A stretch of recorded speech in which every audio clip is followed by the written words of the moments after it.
Hello, I'm from the 1970s. That's right, I'm 1970s dude, and I am going to do a review of Star Wars: The Last Jedi. Well, I actually did get to see the original Star Wars in 1977 in the movie theaters. And so I saw Empire Strikes Back, I saw Return of the Jedi, I saw The Phantom Menace, Attack of the Clones, Revenge of the Sith, The Force Awakens, and of course now The Last Jedi. So I got one more movie left to see all 9 as they theatrically were released. So right now, I've seen The Last Jedi twice, and honestly, I really enjoyed it. I saw it opening night at the IMAX in 3D, and I thought the 3D was done really well.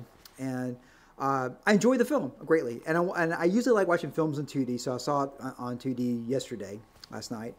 And I just really enjoyed the film. There's scenes, there's parts of it I'm just really looking forward to after seeing it the first time. But there's a lot of apparent negativity about this film. And I think in a lot of ways, Empire Strikes Back probably had suffered from some of the similar things. At this point, everybody knows there's going to be spoilers going on. And at this point, hopefully you've seen Empire Strikes Back. The big thing, this was way before the internet, way before our BBSs and a lot of aspects of, at least generally most people would have had that. So there was really no way to kind of know what the twist was.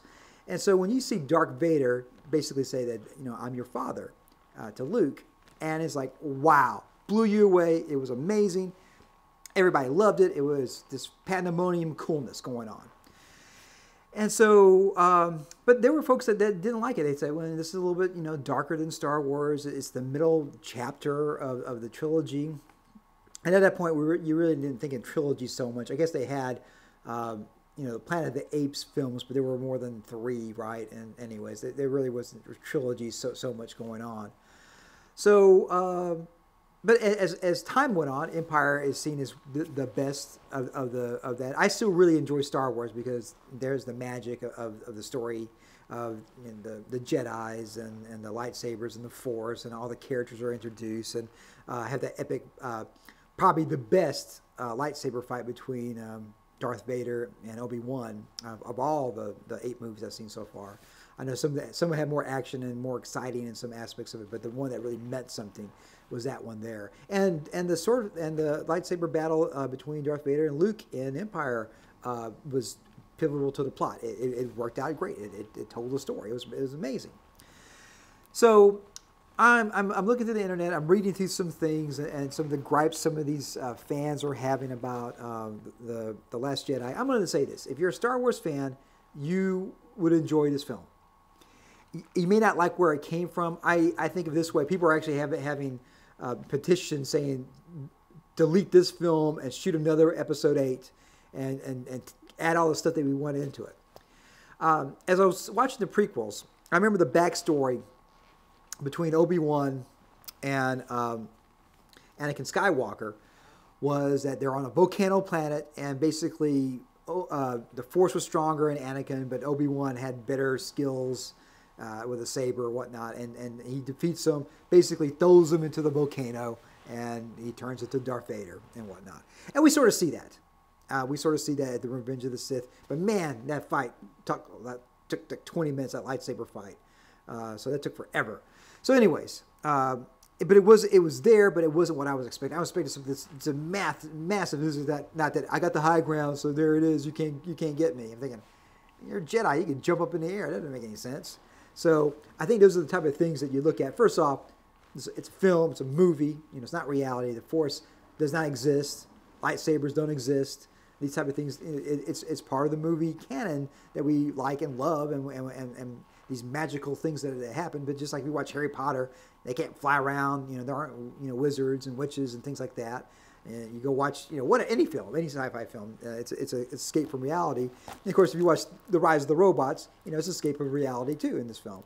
And so, anyways, you kind of dive into this film, and you like the Force, and in the Phantom Menace they introduced midichlorians, which we didn't like, and they really mentioned it again, and which was probably for the best in some aspects of it. You kind of like, because like the mystery of things.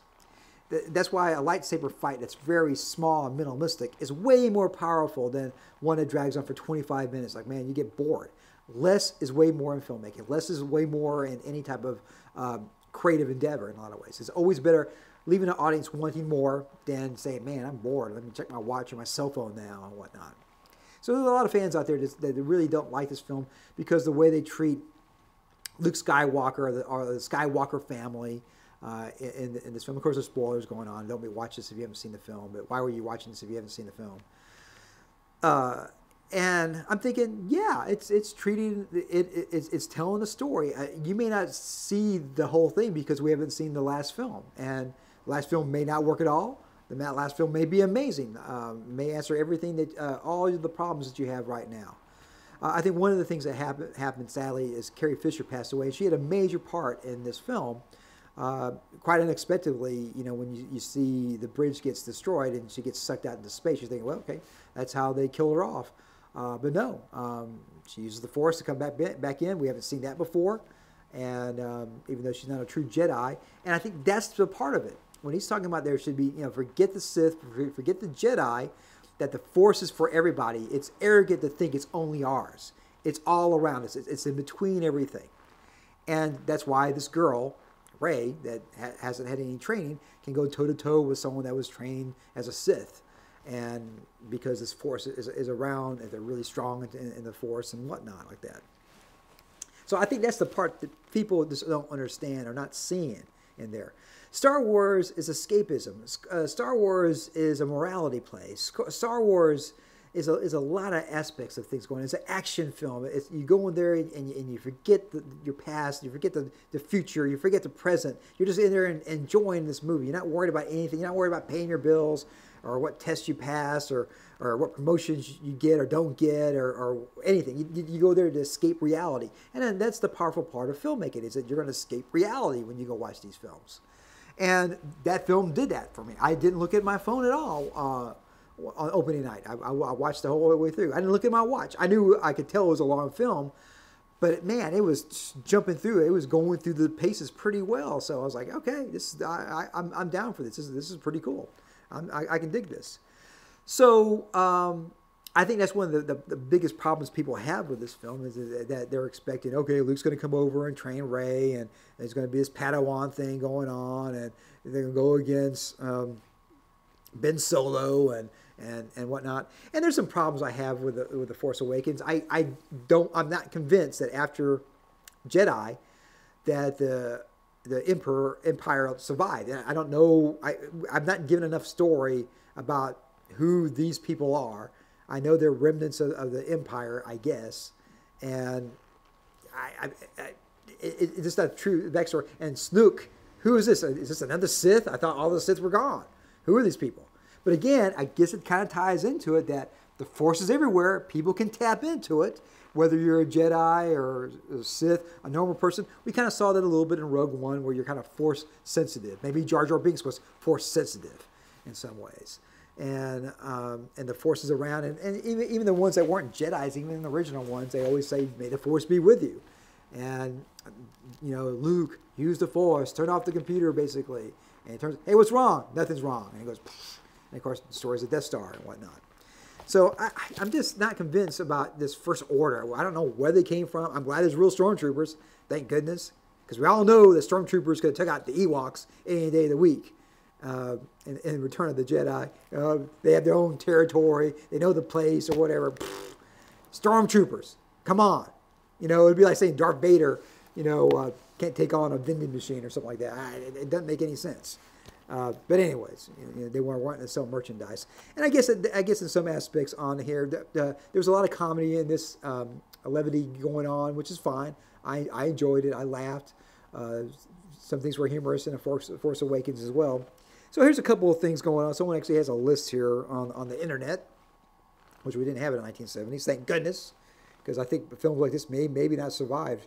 So they talk about those little bird things, the porgs. Has nothing to do with the story. Well, you're absolutely right. They were there for as a neat little thing, something funny when Chewie was cooking one, and they give these looks with these big eyes and whatnot. Then they take over the Millennium Falcon, kind of like the Tribbles on Star Trek. So once again, Star Trek influences the world. There's a hidden exit in that base after all. You know, I guess, you know, as time goes on, something could break there. If not, they got laser pistols. You know, they could probably shoot something out, I guess, internally. I mean, to me, it looked like some type of mountain. So that's not really anything more worse than anything. No BB-8 versus BB-9E in this final showdown. Usually robots don't fight each other in Star Wars films. You need to go to other films that have a lot of robots in it. Luke Skywalker and Kylo Ren's weak backstory. You know, it is what it is. I can kind of see, again, what do we need? A dissertation? He sensed there was darkness in Ben Solo and went over there and just in a moment of weakness and was going to strike him down, and he couldn't do it and couldn't explain it. I do say in some ways that why does Ben Solo, Kylo Ren, have so much power to pull down the tempo like that? Why Luke couldn't, you know, force it back? I don't know. So that was a small problem I had, but whatever. It's good enough. He's turning bad. He wants to destroy him, goes to destroy him, decides he's not going to do it, and then there's aftermath after that. The Jedi Temple is destroyed. A new one is destroyed. So let's see what else they have to say. Leia's Mary Poppins moment. I guess that's when she forced out there. You know what? Again, I think it kind of goes with the story that the Force is around. We all knew that she has some, you know, Skywalker blood, right? So the Force is in her, not trained as a Jedi, or maybe she has been. It's been 30 years, you know, so she could have been taking some correspondence courses or something like that in the Force. So I'm not really thinking that's something as horrible as it could be. The First Order's remaining leaders are weak. Well, I think it's weak altogether. I don't know where they have come from anyways. That doesn't make any sense at all. The Empire should be gone. And, you know, my mindset, the way I would have done the prequels is the Empire's gone. Luke, Han Solo, and Princess Leia all are helping out society. Some bad guy taps onto the Force, and they got to keep them from taking over. I guess that would have been too hard to do, I guess. Why didn't the First Order destroy the Resistance ships right away? Well, I guess they couldn't reach them, which, again, that didn't make a whole lot of sense, but, you know, I guess for some reason that ship is a little bit faster than those big Imperial ships they have, I guess.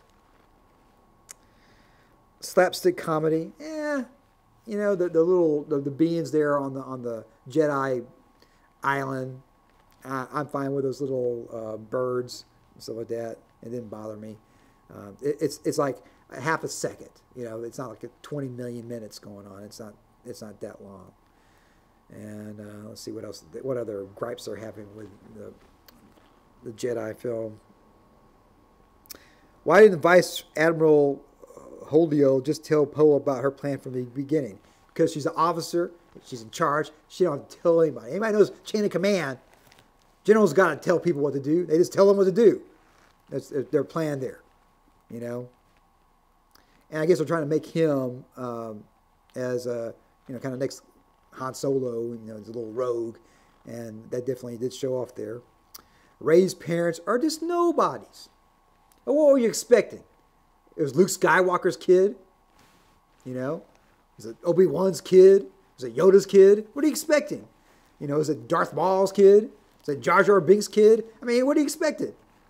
She's on this planet, you know, that looked like Tatooine in some ways, but even worse than Tatooine, apparently. And again, do we know that's true?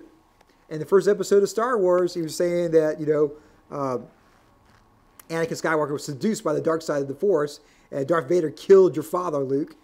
That's kind of a lie, and it turned out to be something else. So maybe in the third episode, we'll find out. Maybe Luke was her dad. Maybe. I don't know. Maybe, you know, CP3O and R2D2 are related to her. I don't know. But I don't think. Why does that matter? You know, what were you expecting? Is that Snook's kid? Is it the Emperor's kid? You know, I don't know what you're expecting. Luke Skywalker gets Force Ghost. Well, I guess they mean there at the very end he turns into a ghost. That's pretty much what Ben Kenobi did. If you look there, he says, "You strike me down, I will be stronger than, you know, you could ever be." He turns off his lightsaber, stands there. He gets you know, and basically he turns into the Force there. The lightsaber didn't even touch him. And Darth Vader's going in there tapping on his foot over the robe, seeing if he's still there or not. So I think at some point when you're done doing what you're doing on this, on during that timeline, that you just turn into a Force ghost if you're strong enough to do that. Apparently Luke was strong enough. Apparently Vader was strong enough. Apparently Yoda and Obi-Wan and Jar Jar, was it Qui-Gon? You know, whoever else on there. So they all hated that because they wanted Luke to be around in the third episode. Well, guess what? He could as a Force ghost. So compute that. All right. Canto Blight subplot with Finn and Rose. Going to the casino. You know, they needed a code breaker. It was interesting to kind of see that, how far they were willing to go for that. So I didn't have a problem with it. It made the film 30 minutes longer. So if that was a problem, then I guess you could have cut that part out. And you could have.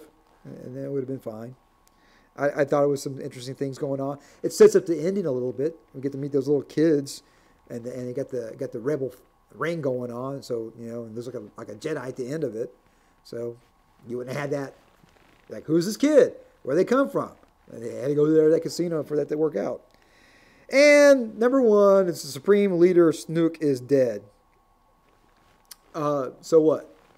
You know, I don't know where he came from in the first place. Could there be another Supreme Leader? I guess it's going to be Kylo Ren. Ben Solo, I guess. You know, it'd be interesting on the third film to see what's going on.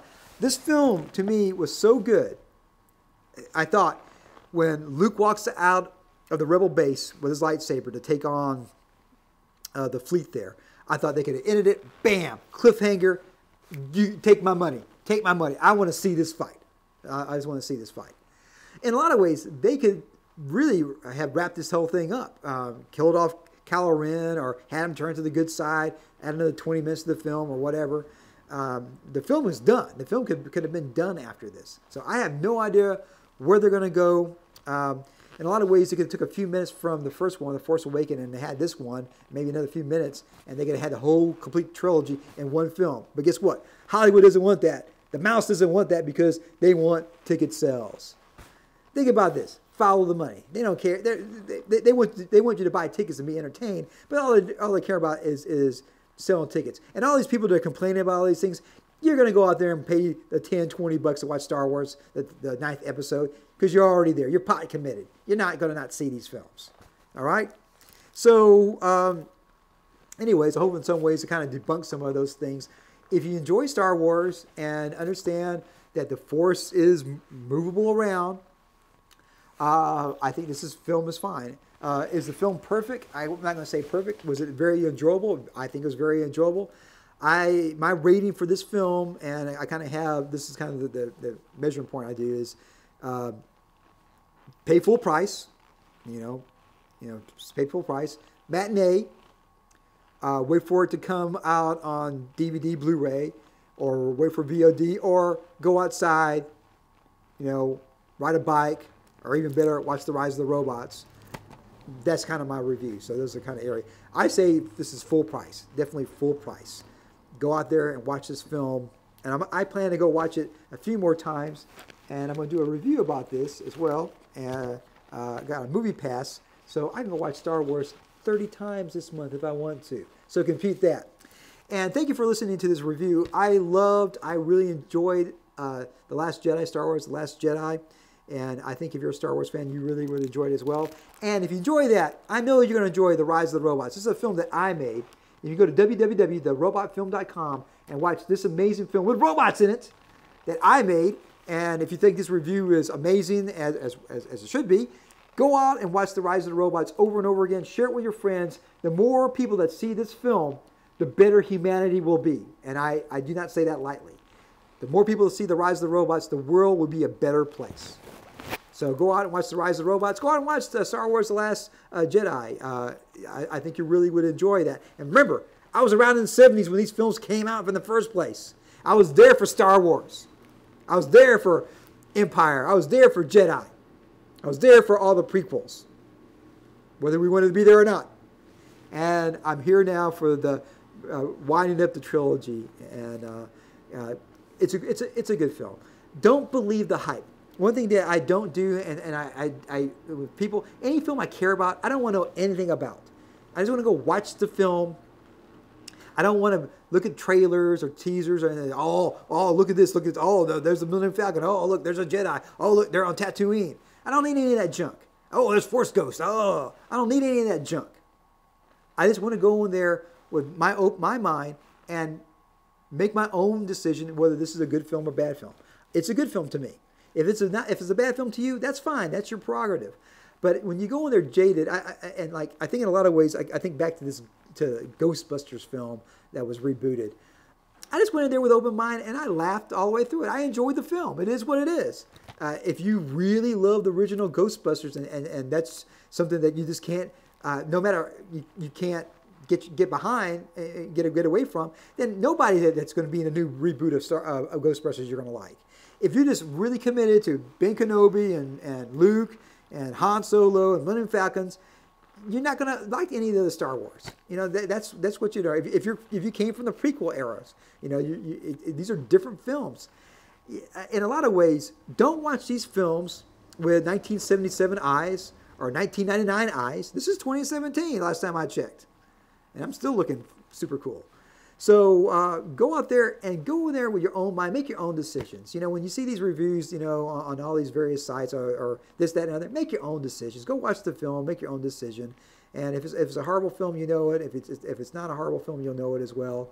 And, you know, in a lot of ways, if a film makes you think a little bit and distracts you from the world for a bit, maybe it's done its job. And I worked really hard on The Rise of the Robots to make that happen. So when you watch this film, reality is gone. You will not, anything going on in your life, you don't even think about it after you watch The Rise of the Robots. When you're watching that film, afterwards you'll think about it. Okay. But while you're watching this film, reality's gone. So as always, rock and roll, and of course it does compute. And of course, go check out The Rise of the Robots at www.therobotfilm.com. It does compute. So compute that, everybody.